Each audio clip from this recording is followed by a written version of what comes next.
नमस्कार, जय हिंद। आज की इस बातचीत में आप सभी का स्वागत है। आज हम बातचीत करेंगे भारतीय नाविक विद्रोह के बारे में, जो आज ही के दिन 1946 में हुआ था। ये नाविक विद्रोह क्या था?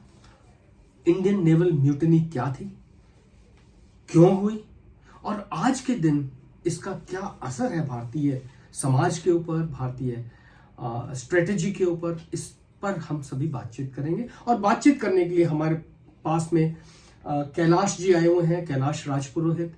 ये उस भारतीय नाविक के पुत्र हैं, मेरी तरह मेरे बड़े भाई हैं, जिन्होंने स्वयं ये नाविक विद्रोह शुरू किया था। और मैं शुरू करना चाह रहा हूं एक वो सीरीज जिसमें कि इस नाविक विद्रोह और नेवल म्यूटिनी या इंडियन नेवी का पार्टिसिपेशन इंडिपेंडेंस में क्या रहा, उसको मैं बाहर लेकर के आऊं, उजागर करूं, आप सभी के साथ शेयर करूं। तो कैलाश जी, आपका बहुत बहुत स्वागत है।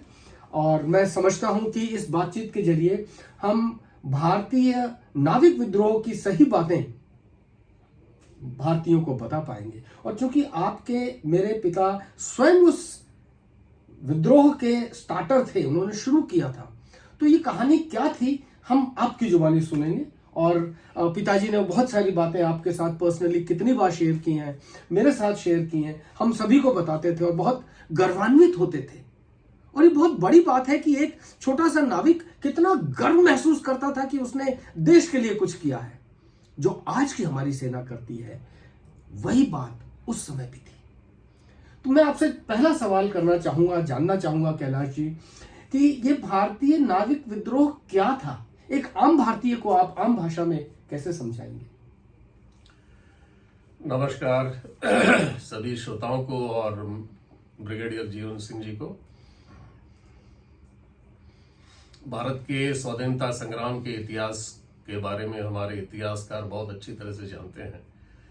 खासतौर से हम सभी जानते हैं कि गांधी जी की लीडरशिप में ये एक अहिंसक स्वाधीनता संग्राम था।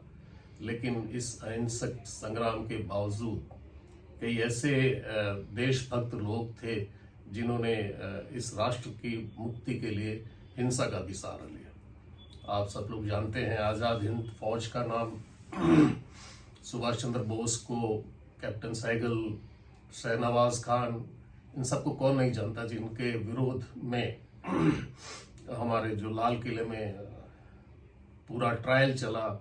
नेहरू, सप्रू और ये सब उनके विख्यात एडवोकेट्स थे। लेकिन जितना प्रसिद्धि, जितना नाम आज़ाद हिंद फौज को मिला, उतना ही महत्वपूर्ण एक विद्रोह भारतीय नौसेना में भी हुआ था, जिसे इनोसेंट्स म्यूटिनी कहते हैं, या मासूम नाविकों का विद्रोह कहा जाता है, या युवा नाविकों का विद्रोह। ये जो युवा नागरिकों का विद्रोह था, नाविकों का विद्रोह था, ये आज़ाद हिंद फौज जितना ही महत्वपूर्ण था। लेकिन इसको हमारे समाज ने, हमारे देश ने कुछ भी कहें भुला दिया। लेकिन ये छोटा सी चिंगारी, इसने एक समय में विश्व विजेता ब्रिटिश एम्पायर की चूड़े हिला दी थी। एक सिग्नलिंग ट्रेनिंग स्कूल हुआ करता था रॉयल इंडियन नेवी का, मुंबई कोलाबा में। जो वहाँ नाविक थे, या जो सभी नौसेना के हमारे नाविक लोग थे, वो भी देश प्रेम से उतने ही ओतप्रोत थे जितना कि आम नागरिक था। उन नाविकों को भोजन में बहुत ही घटिया क्वालिटी का भोजन दिया जाता था, उनसे बहुत ही घटिया तरीके से उनसे व्यवहार किया जाता था। तो सहन शक्ति की एक सीमा होती है। एक दिन जब उनको सड़ी हुई रोटियां खिलाई गई, डबल रोटियां डाली गई, तो उन्होंने नाविकों ने, जो कि बिल्कुल युवा थे, 18 से 20-22 साल के युवा थे, उन्होंने वो सड़ी हुई डबल रोटियां खाने से इनकार कर दिया। पहले रिक्वेस्ट किया गया अंग्रेज ऑफिसर्स को कि भाई हमें ताज़ा भोजन तो दिया जाए। तो अंग्रेजों ने, जो उस वक्त के जो कमांडिंग ऑफिसर थे मिस्टर किंग, उन्होंने उनको गालियां बकी, उनके साथ मार पिटाई की गई। तो वो जो सैनिकों के मन में जो अंग्रेजों के प्रति जो विद्रोह था, जो घृणा थी, वो एकदम से भड़क गई और उन्होंने वो ही सड़ी हुई डबल रोटियां उन्हीं अंग्रेजों को ठूस ठूस के खिलाई। और चूंकि वो नाविक मोर्स कोड पद्धति, जो संचार पद्धति उस वक्त प्रसिद्ध थी, उसकी ही ट्रेनिंग ले रहे थे। तो इस विद्रोह का ये सूचना उन्होंने उस मोर्स कोड पद्धति से जितने भी ऑफशोर और ऑन शोर जितने भी जहाज थे उनको इस विद्रोह के बारे में सूचना प्रेषित कर दी। अब कलकत्ता में बंबई में ये विद्रोह शुरू हुआ और आनन फानन में ये मद्रास, कराची, विशाखापट्टनम और कलकत्ता तक ये विद्रोह फैल गया। पूरी रॉयल इंडियन नेवी के अंदर ये विद्रोह हो गया। कई अंग्रेजों को उनके केबिन से बंद कर दिया गया, कई अंग्रेज अफसर्स को उठा के समुद्र में फेंक दिया गया, कईयों से मारपीट कर दी गई। और उसी दिन इन्हीं जो सिग्नलिंग ट्रेनिंग स्कूल है, इनके सभी नाविकों को वहीं हाउस अरेस्ट कर दिया गया। इससे पहले कि आप आगे बढ़ें, मैं एक सवाल पूछना चाहूंगा। जी जी। एक तो इस विद्रोह को विद्रोह का नाम क्यों दिया गया? आप ये समझिए कि ब्रिटिश ने इस विद्रोह को म्यूटिनी का नाम दिया, जबकि ये फ्रीडम स्ट्रगल था। विद्रोह था उनके एडमिनिस्ट्रेशन के खिलाफ, लेकिन देश के लिए तो ये एक आजादी का संग्राम था। और आज भी हम उसे नाविक विद्रोह बोलते हैं, जबकि नाम मेरे ख्याल से कन्वर्ट करके इसको फ्रीडम स्ट्रगल कहा जाना चाहिए। जी जी जी। और जो कहानी आपने बताई, पिताजी ने हमको ये सड़ी हुई डबल रोटी की कहानियां कई दफे सुनाई, इसका अंत परिणाम क्या हुआ? मुझे याद है वो कुछ काला पानी की सजा की बात करते थे, बताएं जरा। दरअसल कोई छोटा सा अनुशासनहीनता या विद्रोह, शुरुआत तो उसकी छोटी सी होती है। जैसे मंगल पांडे ने 1857 में उन बुलेट्स को, गोलियों को जिसके ऊपर गाय की चर्बी लगी हुई थी, उसको मुंह से चबाने से इनकार कर दिया था। इसी तरह से ये डबल रोटियां, बात तो बहुत छोटी सी थी, लेकिन जवानों के, नाविकों के हृदय में जो अंग्रेजों के प्रति घृणा थी या स्वतंत्र होने की जो उनमें उत्कंठा थी, वो मूल रूप से इस विद्रोह के पीछे थी। और वो सभी नाविक जो भारत के देश के जो लीडर्स थे, गांधी जी, नेहरू, पटेल, सभी को बहुत सम्मान के दृष्टि से देखते थे। लेकिन वो बात तो छोटी सी शुरू हुई, वो चिंगारी, लेकिन वो आग इतनी तेजी से शाम तक या अगले दिन तक फैली कि पूरे हिंदुस्तान नहीं, पूरे विश्व में इस विद्रोह की सूचना सभी जगह प्रेषित हो गई।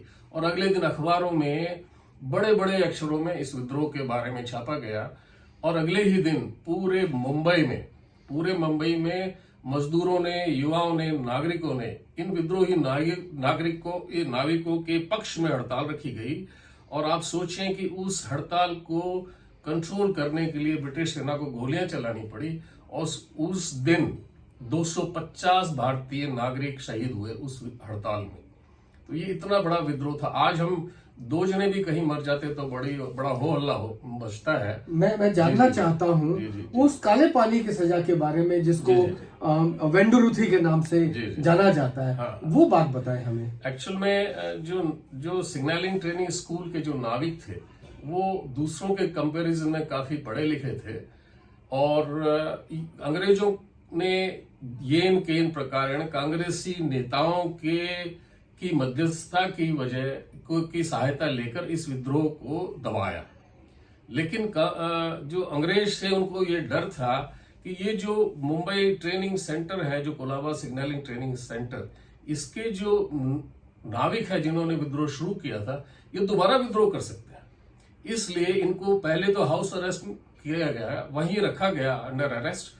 और बाद में इन पूरी ट्रेनिंग सेंटर को वहां मुंबई कोलाबा से उठाकर कोचीन के पास एक सुनसान जगह है, वेंडुरुथी द्वीप सी समझिए, वहां पे शिफ्ट कर दिया गया। और वहां उनको डिटेंशन कैंप में रखा गया एक तरह से। और फिर जब भारत आजाद हुआ तब उनको मुक्ति मिली। यानी वो HMS वेंडुरुथी के नाम से तब जाना जाता था, हिज मेजेस्टी शिप वेंडुरुथी। और वहां जंगल और सिविलाइजेशन थी ही नहीं, सिर्फ जंगल था, जहां इनको कैंप बनवाया गया, इनसे वो घर बनवाए गए और वो यातनाएं दी गई। तो ये प्रॉपर एक काला पानी की सजा के तौर पे उनको वहां भेजा गया। जी जी। अब मैं अगली बात जानना चाहूंगा। आपको ध्यान होगा कि 1942 में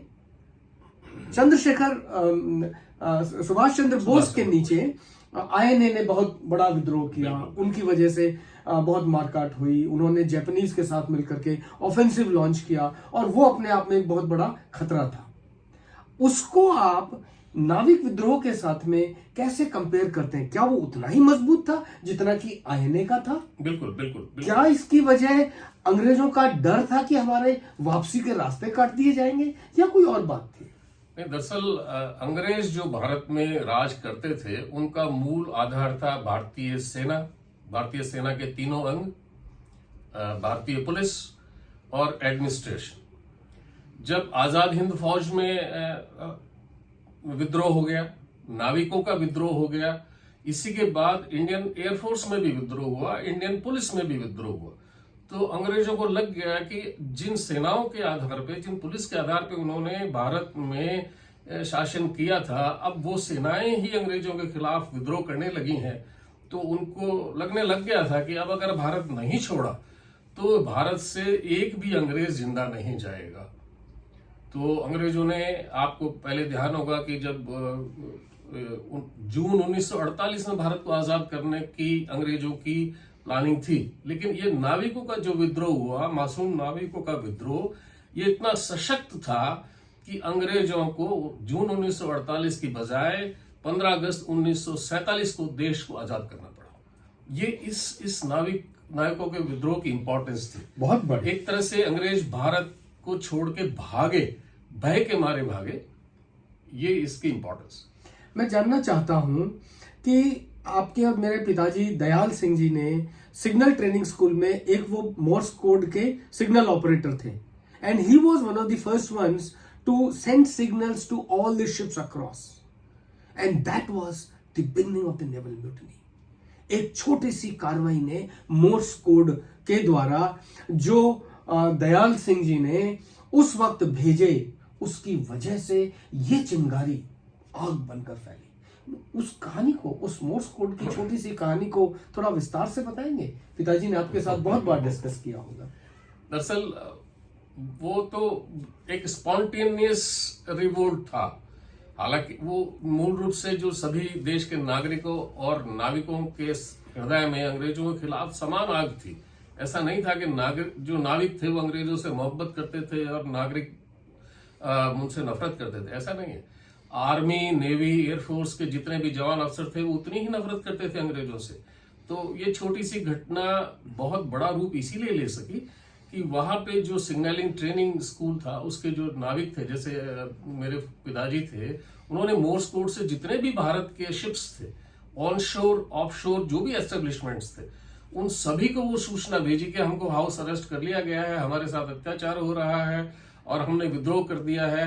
और जब ये सूचना आग की तरफ सभी शिप्स में फैली, तो आप देखें कि उन अंग्रेजों की क्या हालत हुई होगी जो उस शिप्स पे एज ए कैप्टन तैनात थे।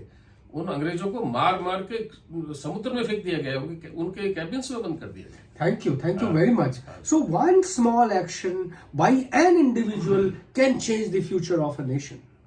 Yes yes, this is what a major lesson that I learned for the youth of today.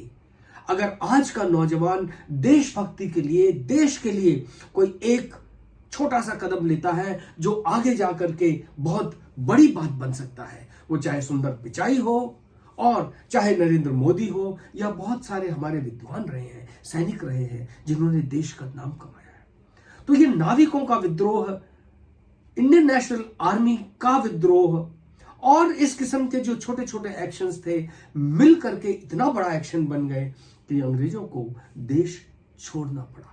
मैं अप्रिशिएट करता हूं हमारे पिताजी के एक्शंस को, और जानना चाहता हूं कि उनके साथ में और कौन कौन लोग थे। कुछ एक नाम मुझे याद है, लेकिन आप मुझे उनके बारे में बताइए। कैप्टन भाटी थे। जी जी जी, उनके मेरे फादर के जो जहां थे, उनके जो नेक्स्ट ऑफिसर थे वो कैप्टन बटी कहलाते थे। और captain Batty was a very handsome tall gentleman, और he used to look like a English man. पर जब उन्होंने एक बार गांव जाने के लिए एप्लीकेशन दी और उसमें अपना नाम लिखा, दयाल सिंह राजपुरोहित, तो वो कैप्टन बटी ने कहा, नहीं, आई एम नॉट कैप्टन बटी, आई एम भाटी। भाटी हमारे यहाँ राजपुरोहित, राजस्थान के अंदर भाटी राजपूत होते हैं।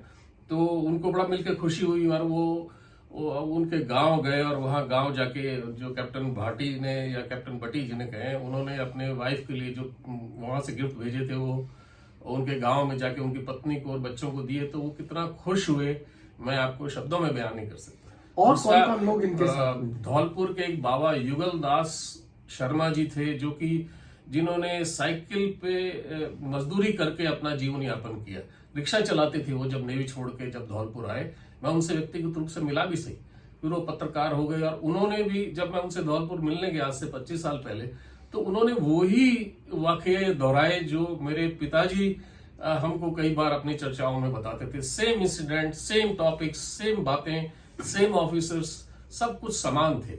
इसके अलावा महाराष्ट्र से, तमिलनाडु से एस.एन. देवराज, ये बी.सी. दत्ता और विश्वनाथ बोस, इस तरह के भी बहुत सारे वो अपने नाविक मित्रों के बारे में बताते रहते थे। अजमेर से भी एक मोहन सिंह का नाम वो लिया करते थे कि अजमेर के आसपास नहीं, वो भी जोधपुर के पास केतु एक गांव है, उस केतु गांव के मेरे ख्याल से निवासी थे और वो भी वहां के थे। तो आप देखिए कि ये जो नाम कैलाश जी ने लिए हैं, ये कोई जाने पहचाने नाम नहीं है। ये वो forgotten but very important in the history of Indian naval mutiny, ये वो नाम है जिन्होंने देश को आजाद करने में अपना पूर्ण योगदान दिया। और उन्होंने ये योगदान इसलिए नहीं दिया कि वो फ्रीडम फाइटर कहलाएंगे या देश के बहुत बड़े नेता बनेंगे। इनफैक्ट हुआ ये था कि उनमें से ज्यादातर सैनिक 1947 में आजादी मिली, 50 तक उन्होंने सर्विस किया और 1950 के आसपास वो लोग नेवी छोड़ करके वापस अपने अपने घरों में चले गए। लेकिन कुछ एक जो सैनिक थे जिनको अंग्रेजों ने निकाल दिया था, या कुछ ने जो सर्विस पूरी की, उन्हें फ्रीडम फाइटर का दर्जा दिया गया। और तकरीबन 10 या 15 मेरे ख्याल से ऐसे मुश्किल से 5 या 10 लोगों को, ये इतना वाइड स्प्रेड ये रिवोल्ट था कि इसमें कम से कम 30,000 नाविकों ने इसमें भाग लिया और कम से कम 5-10 हजार मुंबई के नागरिकों ने इसमें भाग लिया, जिसमें 250 की तो उस दिन 19 फरवरी 1946 को मौत हो गई। तो बहुत कम लोगों को इसमें वो सम्मान मिला जो वास्तव में इस स्वतंत्र भारत में मिलना चाहिए।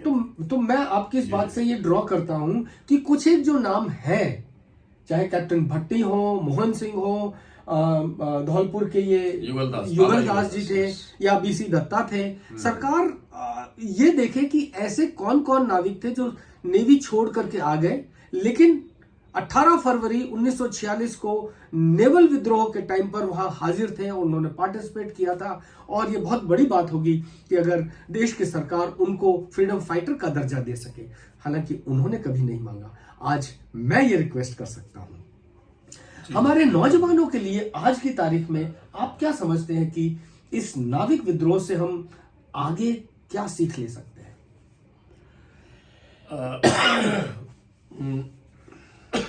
आज आप और हम जो स्वतंत्रता से कुछ भी व्यवसाय करते हैं, कुछ भी बोलने के लिए स्वतंत्र हैं, कुछ भी करते हैं, इस हिंदुस्तान में स्वतंत्रता को एंजॉय कर रहे हैं पिछले 77 सालों से, 75 सालों से, तो वो जो फ्रीडम है वो बहुत ही महंगी है। हमारे देश के हजारों लोगों ने अपनी कुर्बानियां दी हैं। पहली बात तो हमारे युवाओं को उन स्वतंत्रता सेनानियों के संघर्ष को याद करना चाहिए, और वो संघर्ष जो उन्होंने किया, अगर वो संघर्ष का कुछ हिस्सा भी वो अपने जीवन में, अपने उत्थान में अगर लगा देंगे, तो अगर युवाओं का उत्थान होगा तो इस देश का उत्थान कोई रोक नहीं सकता। तो मेरे आप सबसे यही गुजारिश है कि जो भावनाएं उन स्वतंत्रता सेनानियों में थी, उन्हीं भावनाओं से हमें अपने संघर्ष को जारी रखना चाहिए। Thank you very much. That is an immense, meaningful message for all of us. That संस्कृति और संस्कार जो हमारे पास चले हैं, सदियों से चले आए हैं, इन नौसैनिक नाविकों ने भी उन्हीं का इस्तेमाल किया। उनकी बदौलत आज हम आजाद हिंदुस्तान पे स्वच्छंद रूप से रहते हैं। हमें अब खून देने की जरूरत नहीं है, हमें अब आजादी के लिए लड़ने की जरूरत नहीं है, हमें अब उन बेड़ियों से लड़ने की जरूरत है जिसे पार करके हम अगले स्टेज में, टेक्नोलॉजी वॉरफेयर के नेक्स्ट स्टेज में, टेक्नोलॉजिकल ग्रोथ के नेक्स्ट स्टेज में पहुंचे और देश एक बार फिर वही सोने की चिड़िया बने। आपको इस बातचीत के लिए, मेरे साथ बात करने के लिए, देश को ये बताने के लिए मैं आपका बहुत बहुत शुक्रगुजार और धन्यवादी हूँ कि आपने अपना समय निकाला। और मैं चाहूँगा कि ऐसे वीरों का नाम हमेशा हमेशा के लिए हम याद रखें, और हो सके तो आज के इस दिन को हम भारतीय फ्रीडम स्ट्रगल का एक अच्छा दर्जा, एक नाम दे करके आगे के लिए याद कर सकें। मैं एक छोटी सी बात और ऐड करना चाहूंगा। जो देश, जो समाज, जो युवा अपने स्वतंत्रता सेनानियों को भुला देता है, वो धीरे धीरे गुलामी की तरफ वापस बढ़ जाता है। तो मेरे आप सबसे निवेदन है कि हम अपने स्वतंत्रता सेनानियों और उस स्वतंत्रता संग्राम को न भूलें जिनकी वजह से हम आज आजाद हैं। Thank you very much. Thank you so much. Thank you. जय हिंद, नमस्कार। जी जी।